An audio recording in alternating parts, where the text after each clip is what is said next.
Welcome everyone to today's meeting of the Rotary Club of Tulsa.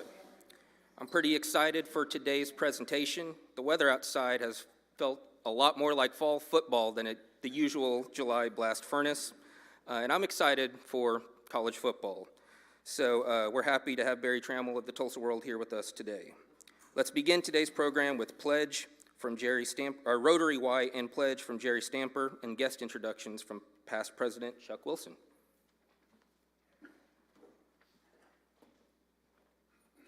Thank you, Daniel. Please stand, of course, and we'll have the Pledge of Allegiance and as I salute. I pledge allegiance to the flag of the United States of America and to the republic for which it stands, one nation under God, indivisible, with liberty and justice for all. I also want to talk about my Rotary Y, which begins as a high school senior and Interact president for my 1 year. And in that time, I learned about all the acts of service that Rotary does, both internationally and locally in all our communities.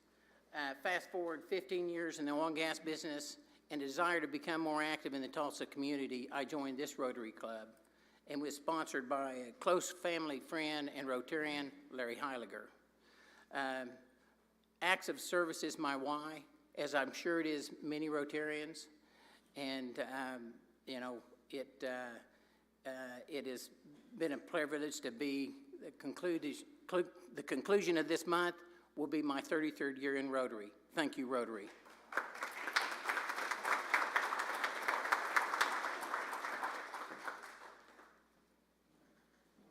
Good afternoon and welcome to the Rotary Club of Tulsa. We have an impressive list of guests today. I'll ask the guests and their host Rotarian to please stand when your names are called and remain standing until all have been introduced. With Dr. Joe Moore is Kobe Creason. Also, Kent Powers. My good friend Gary Bartlett is here with Carl Vinson. I wish I'd have invited you, Gary, but Gerald Wade is the guest of Jim Ray. Robert Dunner is the guest of Max Dunner. Any relationship there? I'm just guessing.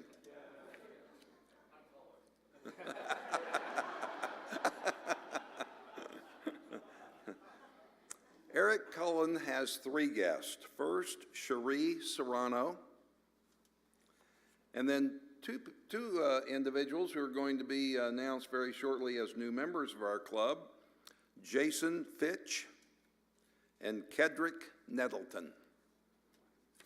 And finally, I am so pleased that I get to introduce my guest to you, longtime friend and a fellow Normanite, by the way, Steve Rutherford.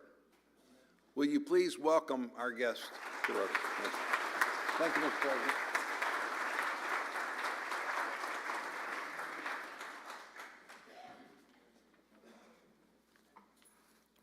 Thank you, Chuck, and welcome to our guests. You chose a good week to join us. It's going to be a good presentation.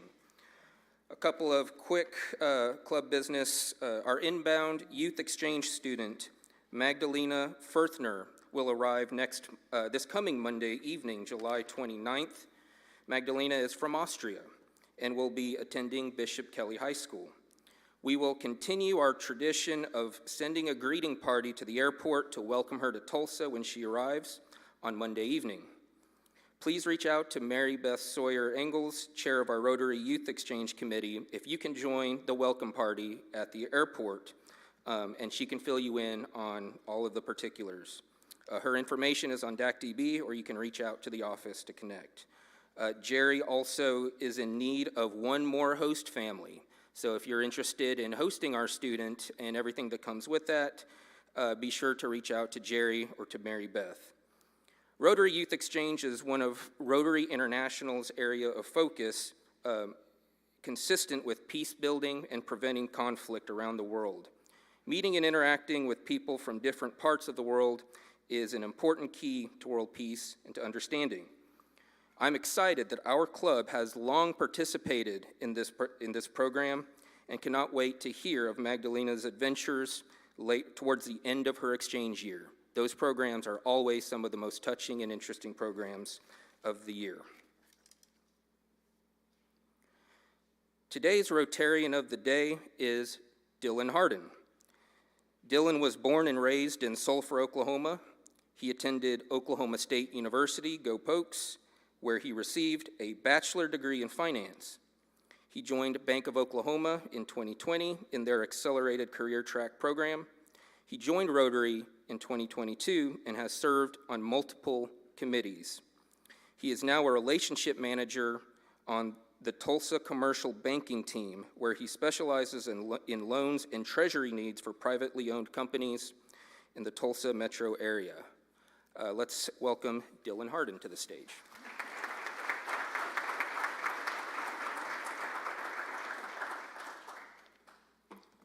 Thank you, Daniel. It's my pleasure today to introduce Barry Tramel. He is a 46-year veteran of Oklahoma journalism who joined the Tulsa World this year after having spent 13 years at the Norman Transcript and 32 years at the Oklahoman. He 6 times has been named the Oklahoma Sports Writer of the Year by national sports media. Born and raised in Norman, Tramel grew up reading 4 newspapers a day and began his career at age 17. His first assignment was the Lexington-Elmore City High School football game. Played both of those in baseball growing up, so that's awesome. And he's enjoyed the journey ever since, having covered NBA Finals and Rose Bowls and everything in between. Tramel and his wife, Tricia, were married in 1980 and live in Norman near their daughter, son-in-law, and 3 granddaughters. His fun fact is that he is a twin. Will everyone please help me welcome Barry Tramel.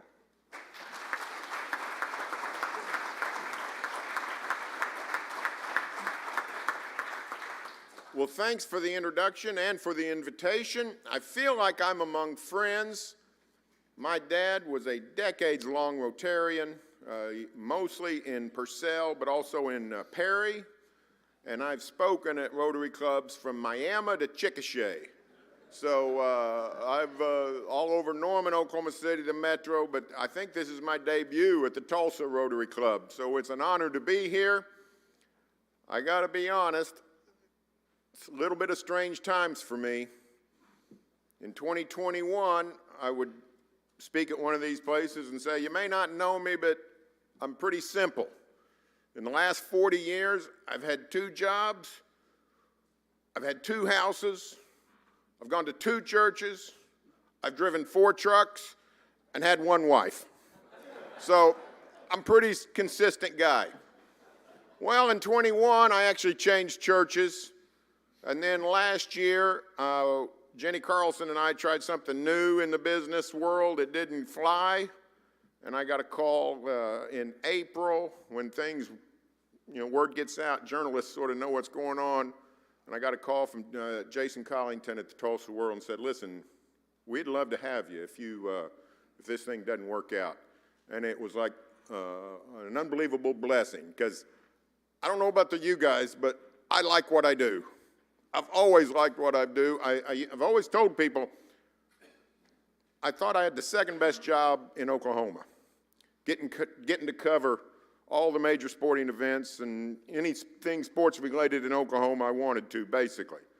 I thought it was the second best job in Oklahoma. The only better job was lieutenant governor. Has anybody ever thought about the lieutenant governor's job? You go around and meet all kinds of people and go to cool places and, literally no responsibility. I actually knew the name of the lieutenant governor before I got up here. His first name's Matt. I can't even remember his last name. So it's an unbelievable job. However, we hadn't done this in a while, but if you look at the totality of Oklahoma history, every once in a while we decide we want to indict the governor. And if that happens, you got to be the governor, and that would be a total drag. So if you want to argue that I got the best job, I have to say I'm with you. But I love my job. It's a great thing. I'm going to Lexington Monday, Dylan. My 14-year-old granddaughter is now a freshman at Norman High School playing softball, and she makes her debut in a tournament at Lexington. So we're going back to Lexington. So that's going to be fun. I made the walk from the World. It's about, I don't know, 8 blocks, 305 to 1,100 blocks, so 8 blocks. And so as I was walking down the street, I got a little bit of the same feeling I got 2 weeks ago in Las Vegas at Big 12 Media Days. And I walked in at Las Vegas. They had the media days at Allegiant Stadium where the Raiders play. And as you go from like the interior of the stadium to walk out onto the field, which is where all the festivities were, they had these 4 showgirls in the doorways to greet us. And I walked through there, and I said, I'm in Las Vegas for Big 12 Media Days. There's showgirls. The Sooners aren't here. And I'm working for the Tulsa World. I felt like I was like in a Star Trek episode, and I'd been beamed to an alternate universe. That's what it felt like to me. I'm still getting my bearings. You know, the world has been unbelievably gracious and welcoming to me. I feel at home, but I'm a creature of habit, and it's just taken some getting used to. We've got an OU writer who lives in Norman. He's been on the job a year. I think I've already been to Tulsa more times than he has because I enjoy coming, and I like it, and I'm trying to learn and all kinds of stuff. First day I live in Northeast Norman, and I was supposed to be here at 10 a.m. for the orientation and all that stuff. So I got up early. I'm going to get there early, or I'm going to get there on time. I'm not going to mess with being late. I got in my truck at 7:03 a.m., put in the GPS, and it said I would arrive at 8:50. And I thought, you know what, this isn't so bad. I mean, when I was a kid, driving 2 hours seemed like a lot of road time. 2 hours to me, you know, one call with one. I got 2 friends. They'll both talk for 45 minutes. That'll knock most of the trip out. So I've enjoyed my what's now be 2 months on the job. It's great. When Jason hired me, he asked, you know, how much longer do you want to work? I said, I'm 63. And I said, well, here's what I always told him at the Oklahoman. I want to work till I'm 80. And if you won't mess with me, I'll walk away, no questions asked at 80. So if you want to have the same deal at the World, I'm all in. I got a wonderful job. I got a supportive family. This is really about all I'm capable of doing. I'm not really qualified to do much else. I can't sing. I can't dance. I don't talk smooth with the ladies. I mean, my talents are very few. But I was born with the ability to write. And I was born with well, I don't know if I was born with it, but I quickly developed a passion for sports and a passion for newspapers. I don't know if you read my intro column in the World, but I wrote about my dad who was raised in Mays County, 45 miles east of here. Half the Tramel family were born in the Salina area, the older half, and the younger half, there was 11 of them. The younger half were born in the Locust Grove area, about 8 miles south. And when my dad was, I don't know, 11, 12, 13 years old, he would go out on Sundays to the railroad crossing there. They lived, if you've ever been to Lake Hudson, which is on the banks of Salina, that's not always been a lake. In the old days, it was farmland, and that's where my dad lived. And they would go out to the train crossing, and the engineer would toss out the Sunday Tulsa World, and literally would toss it out to him. He did it once as a game to see if he could get the kids to run, and my dad ran. He ran after the paper, and after that, the engineer took a liking to these kids by the side of the road and he would throw the Sunday World, and my dad and his siblings would devour the Sunday World, and from that, my dad developed a passion for newspapers. He passed it on to me. He took 4, as the bio said, he took 4 newspapers a day when I was a kid, so I would read them. I developed some discernment about my athletic ability. When I was 12, a good friend of mine was Bo Overton. Some of you might remember Bo. He played point guard at OU in the early 80s, played for Bliss and Billy Tubbs. We were great friends. Bo was on the Oklahoma Rams. AAU team that was outstanding, and they were headed to the national tournament. And Bo called one Sunday and said, hey, we're going to West Virginia for the national tournament. We got a spot. Guy dropped off the team. We can get you on the team. You can go to West Virginia with me. I said, great. He said, we're going to come and pick you up. Go to practice. Well, they picked me up and took me to Millward High School for practice, and when we got there, Johnny Williams, the coach, immediately said, no, sorry, it's past the deadline. We can't get him on the roster. So I had to sit there and watch the practice, which was okay because it was very instructive. There was a kid named Louis Armstrong on the team, 12 years old, and during practice he dunked. And I said, uh-oh, this is a game that's going to elude me. I was pretty tall, but just touching the rim was pretty eventually going to be my ceiling. When I was sixth grade football, Little League football, in practice, my friend from across the street, Ricky Davidson, a little guy, he body blocked me one time, hit me right here, knocked me straight down. For the first time, I saw stars in my eyes. And I said, you know what, this is a really good, fun game to watch. When I was 14, I was playing Little League baseball, and in practice again, my friend Mark Rollmeyer threw a pitch. He threw it right at me, and I got out of the way. And 5 feet before it got to me, it curved right across the home plate. And you know what I said? Sorcery! First curveball I'd ever seen.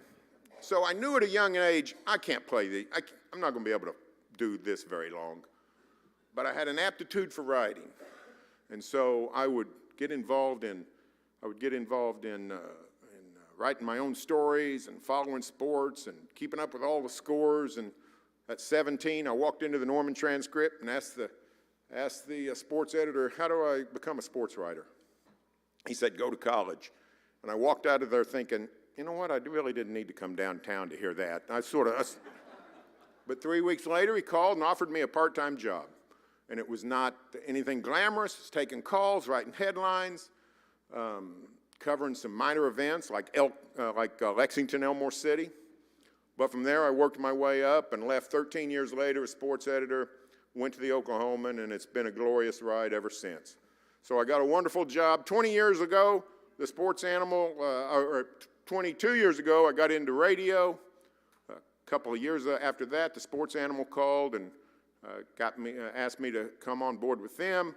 They put me on with Traber and Eschbach in 2007, and so I've been with them 17 years, and of course that's got a statewide reach, and that's one of the blessings about coming to Tulsa is sports fans, I think a lot of them already know me. They may not have read me all that often, thanks to the internet, maybe they have, but if they've listened on the radio, they feel like they know me. And I don't have, I don't have a great voice, but it's an authentic voice. I got an Okie accent, and I know it, and I don't try to hide it, so it's pretty distinctive, and I think that's allowed people to get to know me. So I think it's a wonderful fit. I think it's a great fit here in Tulsa. My cousin Jimmy, whose dad was not among the siblings who scampered after the Tulsa world in 1940 in the Hudson Valley. My Uncle Don was born a little bit later. He was on the Locust Grove end of things. But Jimmy has been at the Tulsa world now 35 years, worked in sports forever. Now has been the feature and entertainment writer for a long time, does a great job. So get to reconnect with Jimmy, and that's fantastic. So I feel like I'm at home at the world, but it's still sort of an alternate universe that I'm trying to get used to. And so when I make a mall reference, I got to remember, don't type Penn Square, type Woodland Hills. When you talk about the traffic, don't talk about Broadway Extension, talk about the Broken Arrow Expressway. That's the kind of things I used to not even think about. Now I got to stop and think about it, but that's okay. Thinking never hurt anybody. So it's a wonderful time to launch with the world because, as I said, the sports landscape has gone crazy. OU's in the SEC, OSU's in the 16-team Big 12. If you don't think, it's brand new world for OU, it's a brand new world for OSU. There's 16 teams in the Big 12. Eight of those teams were not in the Big 12 in 2022. That was 13 months, I mean, that was 23 months ago. It's a brand new league. The SEC is much the same league. The Sooners in Texas are going to class it up quite a bit. But, you know, I was talking with Daniel, and he said, what's it like covering two conferences now? Because I've never really covered two conferences. I've always prided myself on keeping up with all the other schools in the Big 8 and then the Big 12. I missed the Big 6. I missed the Big 7 by about 13 months. 1960 was the launch. I was born on January 20th, 1961. Of course, I missed the I was born the day JFK was inaugurated. Missed the Eisenhower administration by 5.5 hours. So, but anyway, the Big 8 kept up with them. Big 12 kept up with all the Big 12 schools. But when it was the Big 8, I had to keep up with 6 schools, not OU and OSU, apart from OU and OSU. Now, I got to keep up with 30 schools, SEC and Big 12, that are apart from OU and OSU. I don't know who the athletic director is at South Carolina. I don't know who the basketball coach is at Utah. And when you're 63, it's harder to retain things. I'm serious. I mean, my head is so full of useless information. Major League batting averages from 50, 80, 100 years ago. A lot of that stuff's in here. The human brain is like a computer. It's exactly like a computer. It's got limitations. You can run out of memory. Mine ran out at 36. I've learned a ton of stuff at 36. But every time something goes in, something goes out. That's the problem. So I'm having to learn all this stuff, but it's going to be fun. I think OSU is going to do great in the new Big 12.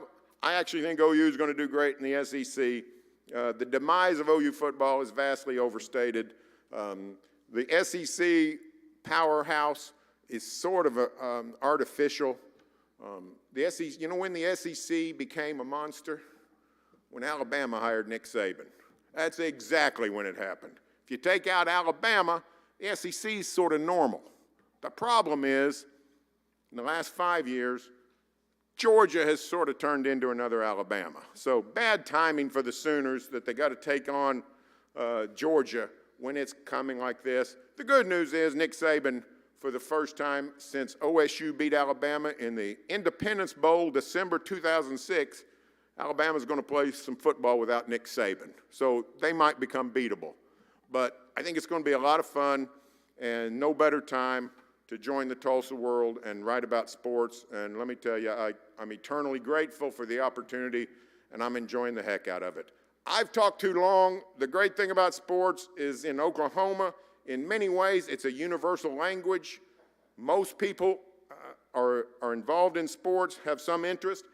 And something that happened 20 years ago, 18 years ago, even collected us and made us even more united in sports, and that's the Thunder came to town in Oklahoma City, and a new faction of people became sports fans.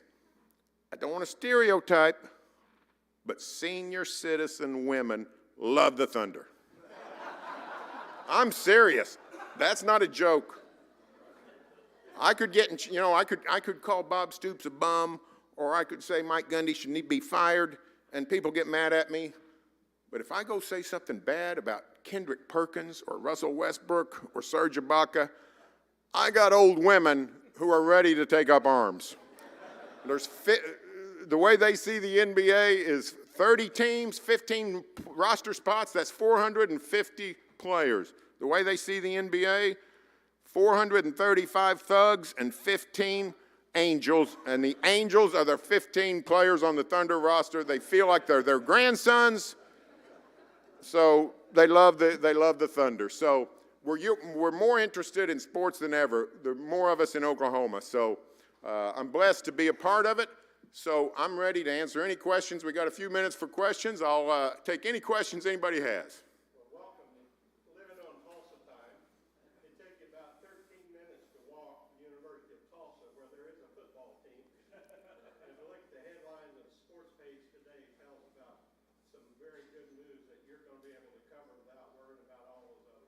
Yeah, now, yeah, you know, Tulsa is, I've known Kevin Wilson since he got to OU in 2002 from Northwestern.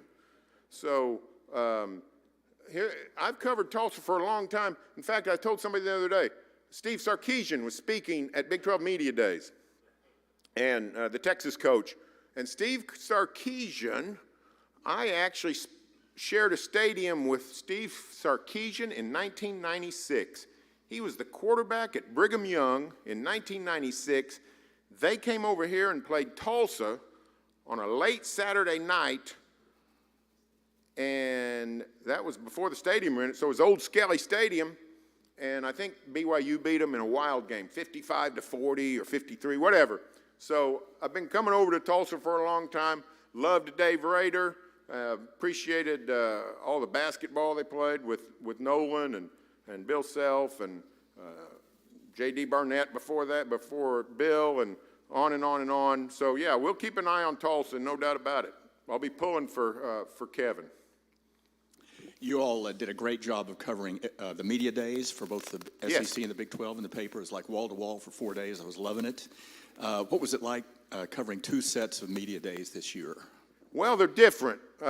This was my first SEC media days. I heard it was a zoo. It would be a zoo.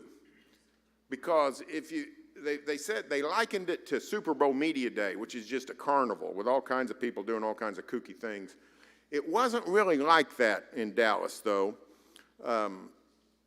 Turns out that the craziness of SEC Media Days is really the craziness of Alabama fans, is really what it is. And Alabama fans would flood the hotel in Birmingham where they had the SEC Media Days, autograph seekers and all that kind, line up for the buses or the limos, whatever the players arrived in. But we only got a taste of that. We got about 8 or 10 Alabama kooks who drove from Alabama to wait outside the ropes for when Kalen DeBoer and his players walked in. One of them, I took a picture. I think we ran it in the World. He's all dressed up like a Mexican wrestler, Alabama football style. It was. I got a picture of it. I'll show you if you want to see it after the lunch. But it was pretty normal. The difference in the two is everything's very structured in the SEC.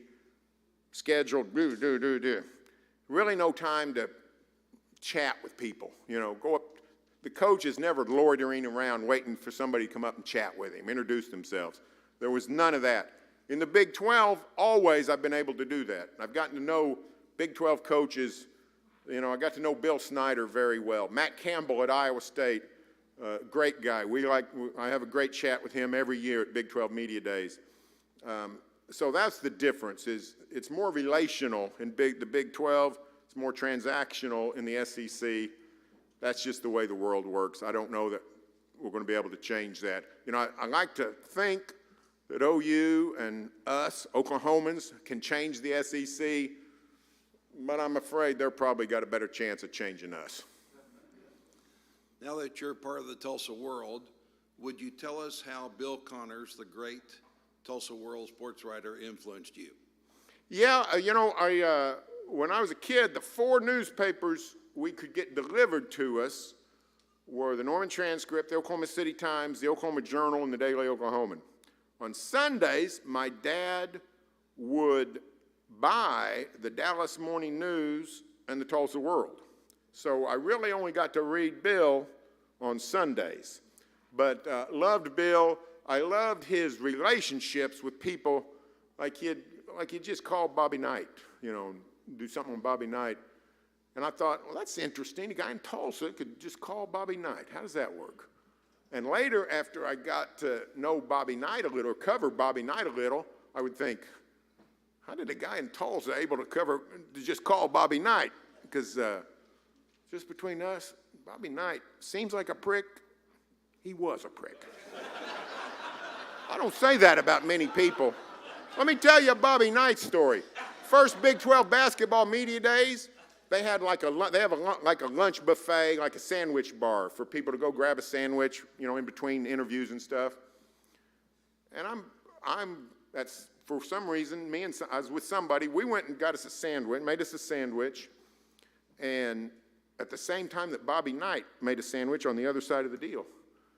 And they had like, the stacks of cold cuts and then stacks of cheese. And they got tongs for all this.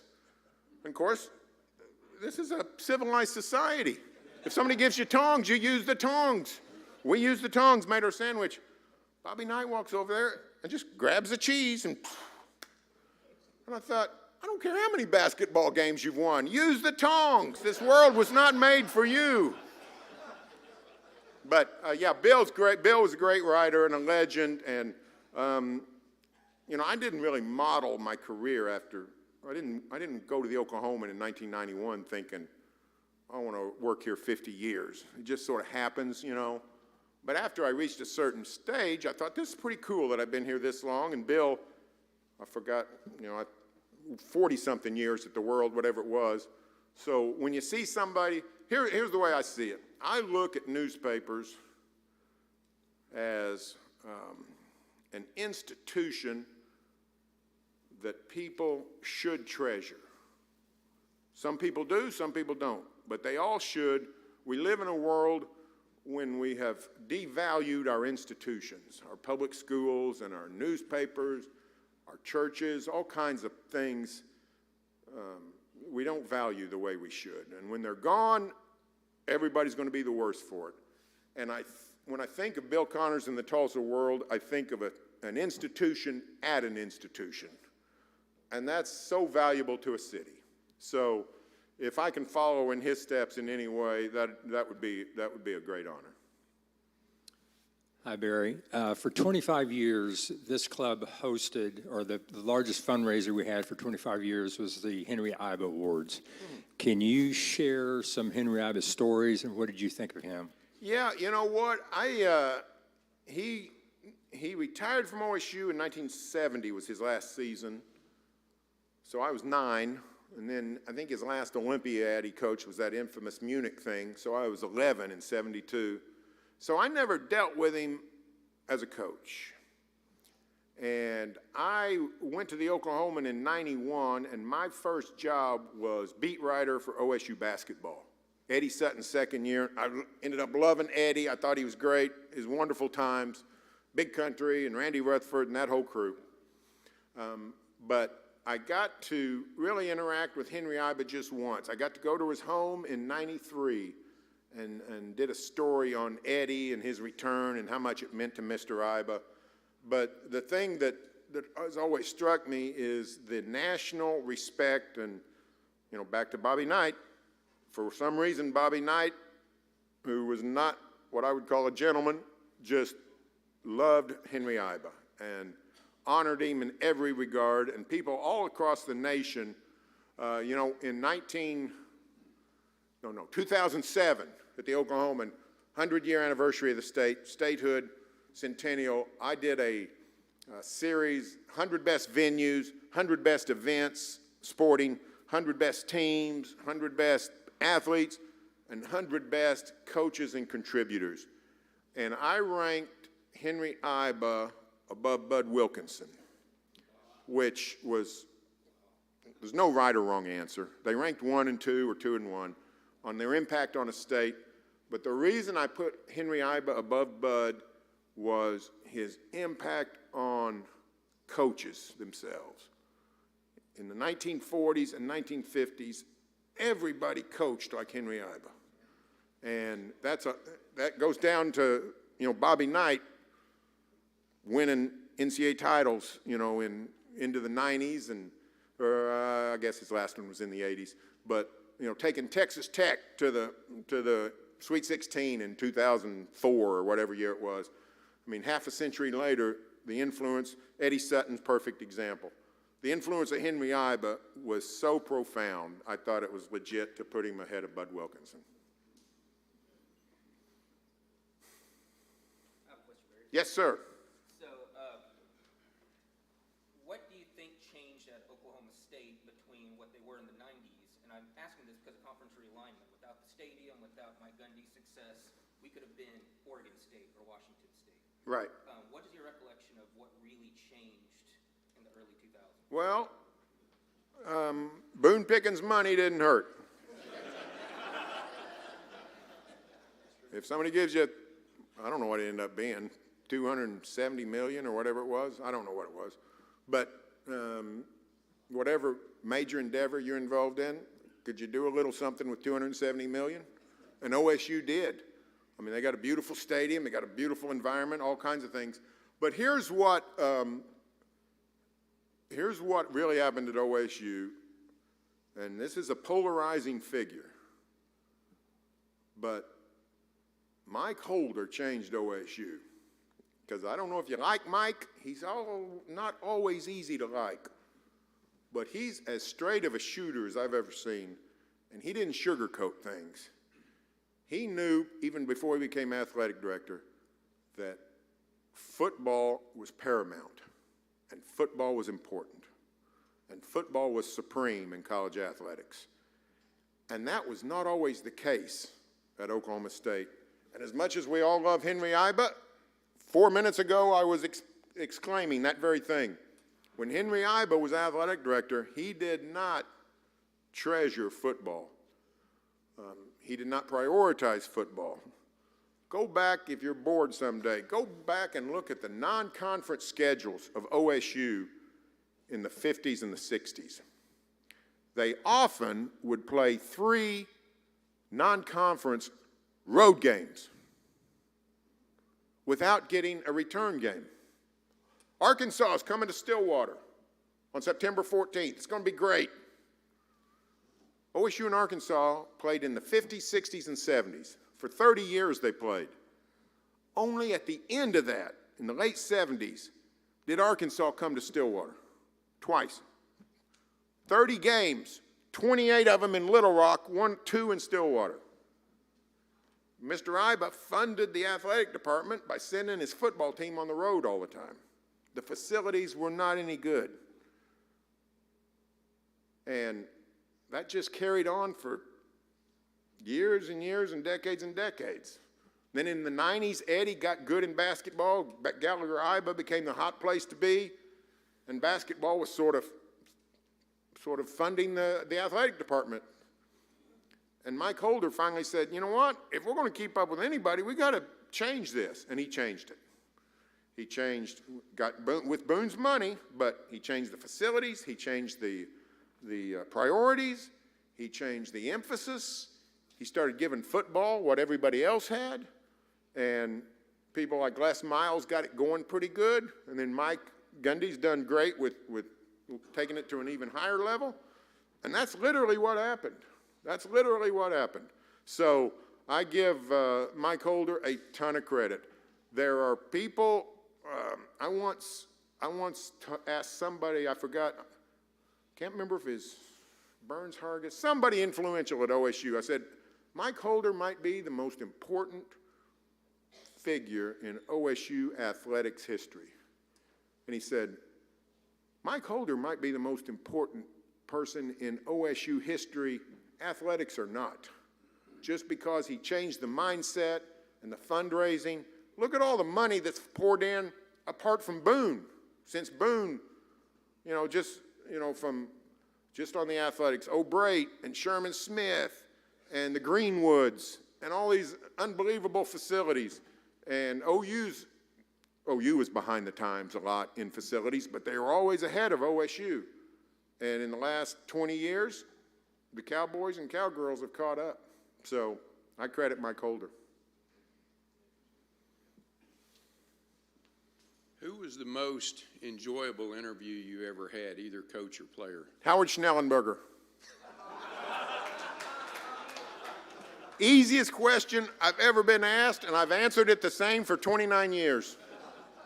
Howard Schnellenberger was a gift to the media. Howard Schnellenberger was never sad to see you. Howard Schnellenberger never told you to get lost. Howard Schnellenberger never dodged a question. Howard Schnellenberger never hid information. Howard Schnellenberger put out a depth chart every single day of football season. An accurate one. OU and OSU hadn't put out an accurate depth chart literally since he was there. You could go ask Howard Schnellenberger, hey, why'd you throw the ball on 3rd and goal at the 1? You know what he'd do? He'd explain it to you. He'd say, well, we set that play up on 1st down because we did this, and that set up a short 2nd down, and that all set up the... He would explain it to you. Football coaches today have zero interest in talking football with you. Football's a complicated game. Maybe you got a good eye for it. I don't know why things happen. Somebody gets beat on a deep ball for or against OSU. I don't know why that happened. I mean, I know that it did happen, but I don't know why. I don't know. Howard Schnellenberger would try to educate you on football. And he had great old stories about Bear Bryant and Blanton Collier and Paul Hornig and, all these old ghosts. But we don't have anybody like that anymore. And I miss Howard Schnellenberger. With that said, he had no business being the Oklahoma football coach.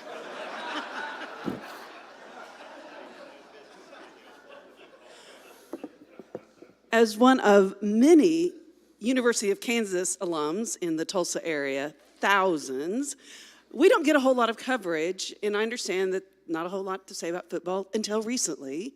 What's the chance of the Tulsa World doing a little bit better by the Jayhawks in football like they do typically in basketball? Well, Jason's here, so I don't know that. I'll try to be like Howard Schnellenberger and just answer your question. I would say virtually no chance. Now, let me say something here. Let me say something here.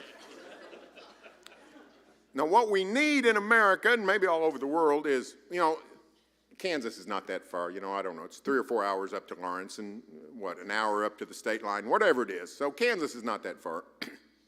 But what we need is some sort of enterprise or some sort of a device in which transplants, Oklahomans living in Arizona or Floridians living in California or Kansans living in Oklahoma, if we had some sort of device where they could actually, somehow check in with media outlets that cover Kansas all the time. And, Kansas City Star or the Lawrence Journal World or the Topeka Capital Journal or any of the things. I don't know what could we call something like that? The internet or something? I don't know. I don't know. Maybe we're on to something here. Yeah. Hey, and we appreciate it. Hey, it's a good question, but it's just a case of, here's what I tell people. If you're a Boston Red Sox fan living in Oklahoma, this is the best time ever to do that. When I was a kid, if you were a fan, I was a Cardinal fan when I was growing up, so if I was a Cardinal fan, you know how I kept up with the Cardinals? I'd go out to the newspaper in the morning and go read the box score and the score, and that's how I followed the Cardinals. On the sports TV, they'd give you the score. They might flash the Cardinals 4, Braves 2. If you want to follow the Cardinals or the Red Sox, 1,500 miles away, you know how many ways you can do that? First of all, you got MLB Network or whatever device you got. You can watch the games live. If you can't, you pull out one of these things and watch it while you're jogging or going to the store, whatever. If you want, the pitch by pitch comes to you. When the game's over, within an hour, all kinds of writers have written about it. People that want to keep up with something that's not right here, that's easy to do. And, I wish we had 40 pages of sports every day, and I wish we had 50 writers to fill up those 40 pages. But we don't, and the one thing the internet's done for us is we no longer rely on airport terminals to know what people are reading in a newspaper. Think about it. 40 years ago, 30 years ago, you know what people were reading in the newspaper by going to the airport. And what was not there on the seats when people would get on the airplane. What they leave behind it's not what they were reading. They took the stuff they were reading with them. So we now can measure everything. We know who's reading entertainment, or how many people's reading entertainment, how many people's reading sports, politics, crime, all those things. And we know what they're reading and how long they're reading it. So my bosses, you know, they can't go to their bosses and say, you know, we need a writer to cover, you know, go-kart racing. There's no analytics to support it, but we got analytics to support OU football, OSU football, high school football, college basketball, the Thunder, the Drillers, whatever.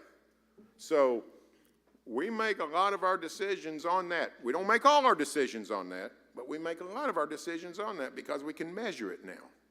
So with that said, Lance Leopold is one heck of a coach. That's the Kansas football coach. He's doing Bill Snyder things at KU. I actually think Kansas might win the Big 12 this year. They got the easiest schedule. Big 12 schedules are all pretty even this year, except KU among the contenders. So it would not surprise me if the Jayhawks make it to Arlington and win the Big 12. Big 12's an unbelievably fun conference. In the last 4 years, 8 teams in the Big 12 title game, 7 different schools have accounted for those 8 spots. The only school that's been twice is OSU. So a lot of parity there. I think Kansas could come through. So if they come through, Jason, if Kansas makes it to Arlington, I got to go to Arlington and write it up. Okay? Is that a deal? How's that for a deal? Okay.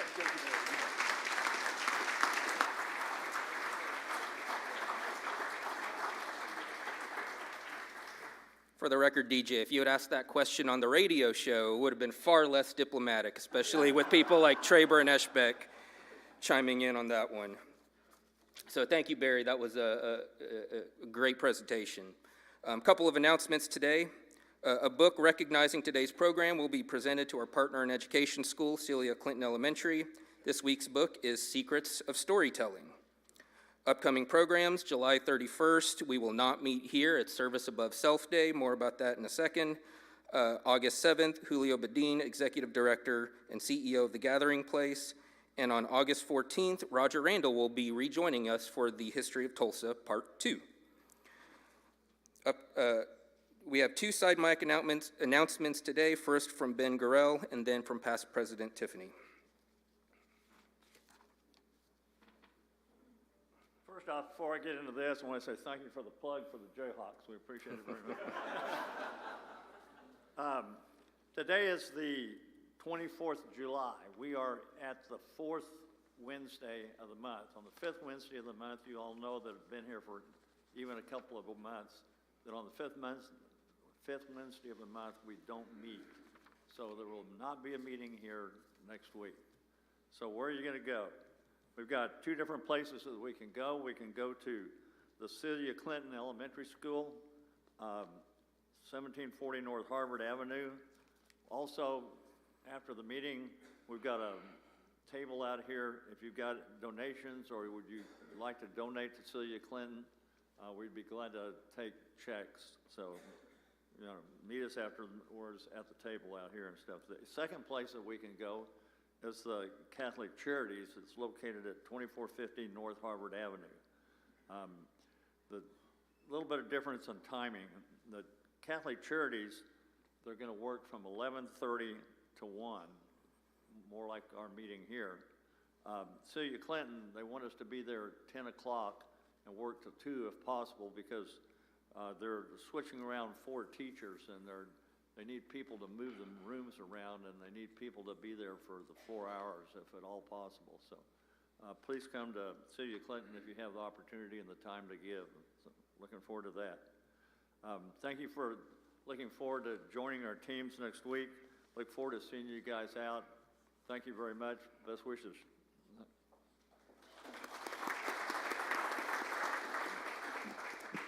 So my sports comment, as a lifelong Tennessee volunteer, I am so excited for the OU-Tennessee game this year. So we'll see what the commentary is on that when we're done. This Saturday is our Tacos for a Cause for our human trafficking initiative. We're partnering with the Siloam Springs Rotary Club. They have a large contingency coming from Siloam Springs to join us, so we need you all to be there. Come out, just hang out for a little bit, learn about what we're doing in our club and in our district. Lunch or brunch, depending on what time you get there. You get 3 tacos and a drink for $5, a beef, chicken, and a pork. Delicious stuff there. So it's all a fundraiser that's going to go to 2 of our nonprofits, one here this spring and one in Siloam Springs that I've totally forgotten the name of right now. But it's on the flyers that are out there and available. So join us Saturday 10 to 2, Studio 308 at 308 South Lansing. Thanks.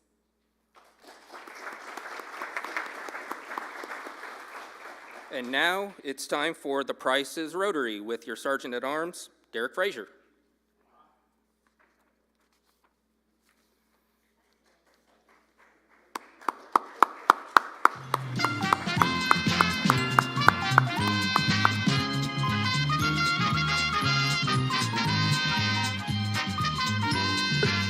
Good afternoon.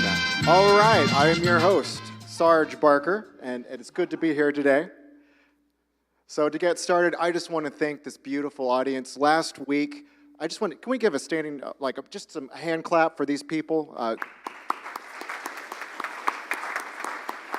Last week, through Sarge Fines and Donations, we actually raised $918. So thank you so much for your support, your donations. And I just want to see, before we end today, can we get to 1,000? Would anyone like to donate maybe $82 or maybe $41 and $41? Is there anyone here that would like to do that? 82. All right. Thank you so much, Tiffany. We reached 1,000. Can we give her a hand?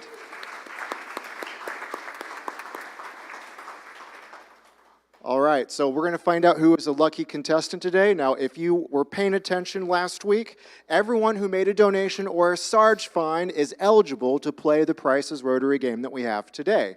And I'm going to have our guest speaker draw from the... Pick my name. All right. Curtis Craig, is he here today? It's all right, okay. Well, is he here? Is he here? Oh, Carol. His wife is here? All right. Carol, come on down.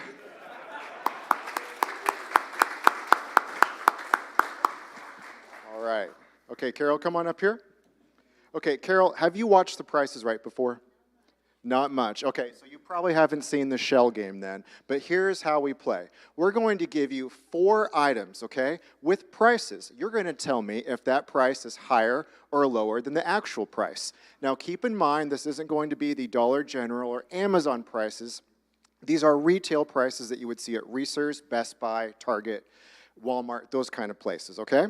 So you're going to tell me higher or lower. And if you get the correct answer, then you take one of these blocks and you're going to put them next to the shell where you think that your prize is.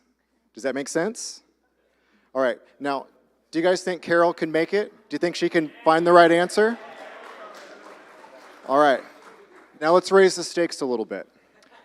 Would anyone like to add some money if Carol wins to the Price is Rotary Foundation? You can do $20, $5. Would anyone like to make a donation?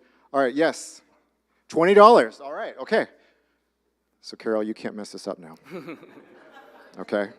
All right, so we're going to take a look for our first. Oh, by the way, the prize donated by Del Dreyer, a $30 gift card to MK Bistro. So let's give Del a hand. Thank you so much. All right, so for $20 to the Rotary Club of Tulsa Foundation and a $30 gift card, Carol, we're going to look at the first prize. Now we have a Campfire Poker Texas Hold'em set, priced at $32. What do you think, higher or lower? And by the way, audience, you can yell out too what you think the answer might be. We can help Carol here. So higher or lower, Carol, $32. Higher. Higher? Price is right, $37.99. Good job. All right, so Carol, you get to take a block, and I want you to put it next to which shell you think the prize is on. All right, okay. Next one, Peter Pan peanut butter, priced at $3.50. That's a 28-ounce jar, crunchy style. Carol, is the price higher or lower? Higher? All right. And that is correct. Good job. All right, Carol, you get to put another block down. Okay. All right. Conair double ceramic flat iron, a 1-inch flat iron priced at $19.99. Do you think that price is higher or lower? Higher? $27.69. Good job. All right. Okay, she might get all four. Let's see. All right, the last one. Mr. Coffee 12-cup programmable coffee maker. $52. Higher or lower? Lower. Lower? Are you sure? The only lower. All right, you are correct. Okay. And you did get all four, so you got the Tiamos, and it's also for MK Bistro, $30 gift card, and a $20 donation to the Rotary Club of Tulsa Foundation. Thank you so much.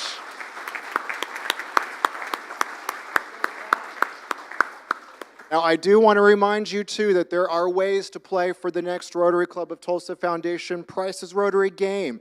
There are sheets on your table. You can fill out a pledge card. Just say, I would like to donate an amount, and you can be eligible for the next game that we play. You can also text to give, text SARGE to 44321, or you can scan the QR code and make a donation. And if you make a monthly recurring donation, you are eligible to play every Price's Rotary game. All right, so thank you so much for your support. We appreciate it.